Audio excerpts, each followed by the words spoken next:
Welcome back friends. ये हमारी video number 41 class 12 computer science with Python series के लिए और हम डिस्कस कर रहे थे चैप्टर नंबर 9 डेटाबेस कॉन्सेप्ट्स को। और इस चैप्टर की प्रीवियस वीडियो में हमने डिस्कस किया था डेटाबेस क्या होता है, इसके एडवांटेजेस हमने देखे, डिसएडवांटेजेस हमने देखे और हमने कुछ डेटा मॉडल्स को भी डिस्कस किया था। तो इस वीडियो के अंदर भी हम कुछ टर्म्स को यहाँ पर डिस्कस करेंगे जो कि मेनली आपके हैं रिलेशनल डेटाबेस से। और अगर आपने प्रीवियस वीडियोज़ नहीं देखी हैं या प्रीवियस चैप्टर्स आपने नहीं देखे हैं तो पूरी जो प्लेलिस्ट है उसका लिंक आपको डिस्क्रिप्शन बॉक्स में मिलेगा या सिंपली आप ऊपर आई बटन पे भी क्लिक कर सकते हैं। तो स्टार्ट करते हैं। इस वीडियो में हम डिस्कस करते हैं रिलेशनल डेटाबेस के जो टर्म्स हैं। तो यहाँ पे सबसे पहले हमारा आ जाता है रिलेशन। तो रिलेशन देखिए टेबल को ही कहा जाता है। Relation is a table with rows and column, यानी कि सिंपली यहाँ पे जो स्टूडेंट है ये एक टेबल का नाम है या सिंपली स्टूडेंट को हम यहाँ पे एक रिलेशन भी कह सकते हैं। तो सिंपल सा है, relation is a table with rows and columns. We have 3 important properties of a relation. और एक रिलेशन की या सिंपली एक टेबल की 3 यहाँ पे मेन प्रॉपर्टीज होती हैं, जिसमें सबसे पहले हमारा नेम आ जाता है। तो नेम क्या होता है, जो कि इसको आइडेंटिफाई करने में हेल्प करेगा कि टेबल आपकी कौन सी है। तो डेटाबेस के अंदर जब हम टेबल को आइडेंटिफाई करते हैं किसी भी नेम से तो उसको हम सिंपली यहाँ पे नेम या आइडेंटिफायर भी कह सकते हैं।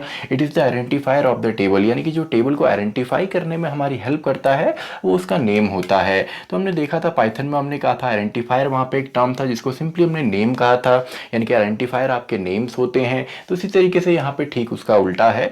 नेक्स्ट हमारा यहाँ पे आ जाता है कार्डिनैलिटी। तो कार्डिनैलिटी सिंपली होता है नंबर ऑफ रोज, यानी कि इस टेबल के अंदर अब नंबर ऑफ रोज हमारी कितनी है। तो यहाँ पे नंबर ऑफ रोज कितनी है, एक तो ये रो है, then second row, then third row. तो इसकी जो कार्डिनैलिटी है वो यहाँ पे 3 हो गई। और काफ़ी बार क्वेश्चंस भी पूछा जाता है what is cardinality of a table. एक टेबल आपको दी जाती है और उसकी कार्डिनैलिटी आपसे पूछी जाती है। तो अगर आपसे पूछा जाएगा what is the cardinality of student table, तो इसमें आप लिखेंगे सिंपली 3, यानी कि इसके अंदर 3 यहाँ पे रोज हैं। देन आपका आ जाता है डिग्री। तो degree denotes number of column. और डिग्री कहें या फील्ड कहें या एट्रीब्यूट कहें, ये सिंपली हमारे कॉलम्स होते हैं। तो टोटल नंबर ऑफ कॉलम्स कितने हैं, roll number, name, marks and sports ID. तो यहाँ पे 4 हमारे यहाँ पे कॉलम्स हैं। तो डिग्री क्या होती है, डिनोट्स नंबर ऑफ कॉलम्स। तो आपसे डिग्री किसी भी टेबल की पूछी जाएगी तो सिंपली आपने कॉलम्स काउंट करके वहाँ पे लिख देना है। तो सिंपल सा है।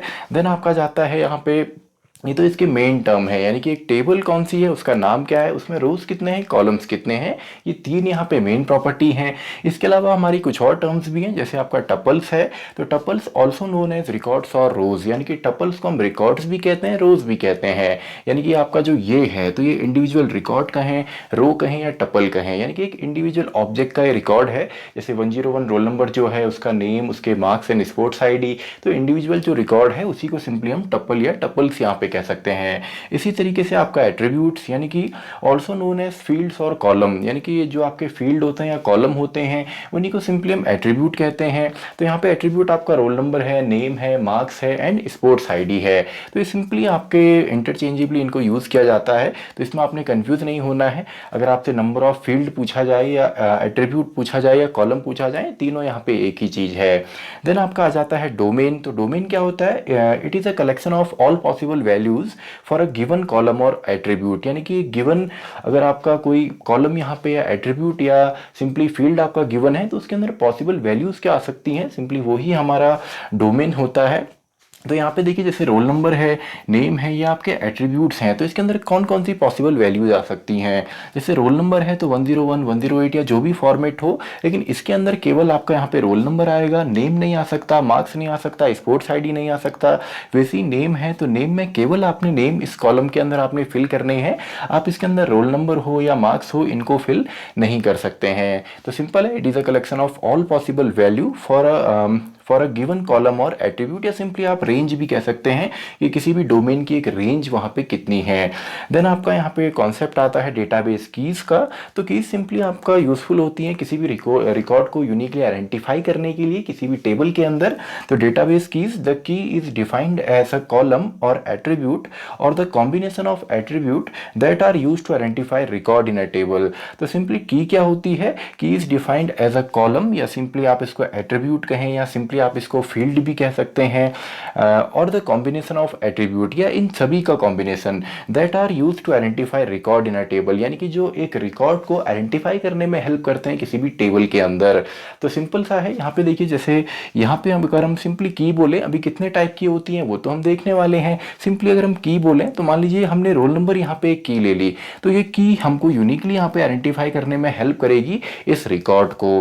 और ये आपका कॉम्बिनेशन भी हो सकता है, जैसे आप फेसबुक यूज़ करते हैं तो वहाँ पे आप जीमेल आईडी या कोई भी मेल आईडी आप वहाँ पे डालते हैं, साथ में पासवर्ड आप डालते हैं, तो जीमेल आईडी का जो कॉलम उस डेटाबेस में होगा वो क्या है, वो सिंपली वहाँ पे आपका एक की हो गया जो कि आइडेंटिफाई करने में हेल्प करेगा। या कॉम्बिनेशन हमने देखा है, यानी कि आईडी भी होती है साथ में पासवर्ड भी होता है। इसी तरीके से आपकी प्राइमरी की, तो प्राइमरी की क्या होती है, it uniquely identifies each record in a table. एक प्राइमरी की एक टेबल के अंदर हर एक रिकॉर्ड को यूनिकली आइडेंटिफाई करती है। अब इसकी प्रॉपर्टीज क्या होती हैं, it can not be empty and always unique, ये कभी भी एम्प्टी नहीं होगी और हमेशा यूनिक होगी, यानी कि हमेशा यूनिक तो होगी तभी आप इसकी मदद से बाकी सबको यूनिकली आइडेंटिफाई कर पाएंगे। एंड दूसरा, एम्प्टी नहीं होनी चाहिए। फॉर एग्जाम्पल स्कूल के अंदर आपका रोल नंबर है या क्लास के अंदर आपका रोल नंबर है, स्कूल में आपका एडमिशन नंबर है, आधार नंबर है, जो यूनिक चीज़ें हैं जिससे कि आपका पूरा रिकॉर्ड जो है वो आइडेंटिफाई कर सकते हैं, जिससे उसी को हम प्राइमरी की कहते हैं। तो सिंपल सा है, प्राइमरी की अगर प्रॉपर्टीज लिखने को आती हैं क्वेश्चंस के अंदर तो वहाँ पे आप लिख सकते हैं कि ये एम्प्टी नहीं हो सकती और यूनिक हमेशा होगी। देन आपका आता है कैंडिडेट की। तो कैंडिडेट की क्या होती है, सेट ऑफ ऑल एट्रीब्यूट, यानी कि वो सभी एट्रीब्यूट का एक सेट या collection which can identify each record uniquely, जो हर एक रिकॉर्ड को यूनिकली आइडेंटिफाई करेगा। अभी देखिए यहाँ पे कैंडिडेट की क्या क्या है, तो कैंडिडेट की यहाँ पे आपका फॉर एग्जांपल नेम है, क्योंकि इसमें सभी यूनिक चीज़ें हैं, रोल नंबर भी हो सकता है, मार्क्स भी यूनिक हैं, स्पोर्ट्स आईडी भी यूनिक है। तो ये सभी फिलहाल अभी तो यहाँ पे कैंडिडेट की है, लेकिन इनमें से एक हम यहाँ पे प्राइमरी की बना देते हैं, यानी कि केवल हम एक ही को सेलेक्ट करेंगे। तो आगे हम देखेंगे जब हम एसक्यूएल पढ़ेंगे नेक्स्ट चैप्टर से, तो वहाँ पे हम देखेंगे प्राइमरी की कैसे बनाते हैं एंड उसके अंदर कौन कौन सी चीज़ें हो सकती हैं हमारी कैंडिडेट की। तो set of all attribute which can identify each record uniquely, out of these one is set as primary key, यानी कि इन सभी में से एक को ऑब्वियसली हमको यहाँ पे प्राइमरी की बनाना होता है। देन आपका आता है अल्टरनेट की। तो अल्टरनेट की क्या होती है जी, ऑल द अल्टरनेट की आफ्टर सेलेक्टिंग प्राइमरी की फ्रॉम सेट ऑफ कैंडिडेट की, यानी कि कैंडिडेट की के सेट से एक को अगर हम यहाँ पे प्राइमरी की बनाते हैं तो बची हुई सभी कीज जो होती हैं जो यूनिकली आइडेंटिफाई कर सकती हैं उनको हम अल्टरनेट की कहते हैं। यानी कि मान लीजिए ये हमारी प्राइमरी की है, तो इसके अलावा जितनी फिलहाल अभी हमारी बची हैं और यूनिक हैं वो सभी हमारी कैंडिडेट की यहाँ पे हो गई, यानी कि वो कैंडिडेट थी लेकिन प्राइमरी नहीं बन पाई तो उनको हमने अल्टरनेट की बना दिया।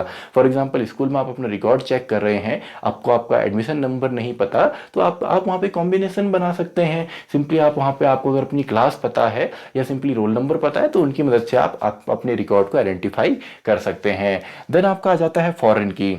तो फॉरेन की क्या होता है, attribute that acts as primary key in another table, यानी कि ऐसा एट्रीब्यूट जो कि किसी दूसरी टेबल में आपका प्राइमरी की तरह एक्ट करता है उसको हम यहाँ पे फॉरेन की कहते हैं। तो यहाँ पे देखिए स्पोर्ट्स आईडी, यहाँ पे हमारी दो टेबल हैं या दूसरा रिलेशन है स्पोर्ट, एक रिलेशन या सिंपली आपका टेबल है स्टूडेंट, तो इसके अंदर एक आपका की है, एक कॉलम है जो कि स्पोर्ट्स आईडी है, तो ये प्राइमरी की सर्व कर रहा है अगर इस टेबल में, तो इसको हम फॉरेन की कहते हैं। तो यहाँ पे अगर क्वेश्चंस की बात करें तो बेसिक क्वेश्चन आते हैं, प्राइमरी की क्या है या आपको टेबल्स वहां पे दी होंगी। फॉर एग्जांपल ये दो टेबल हैं तो इसकी कार्डिनलिटी क्या है, डिग्री क्या है, ये आपसे पूछा जाएगा।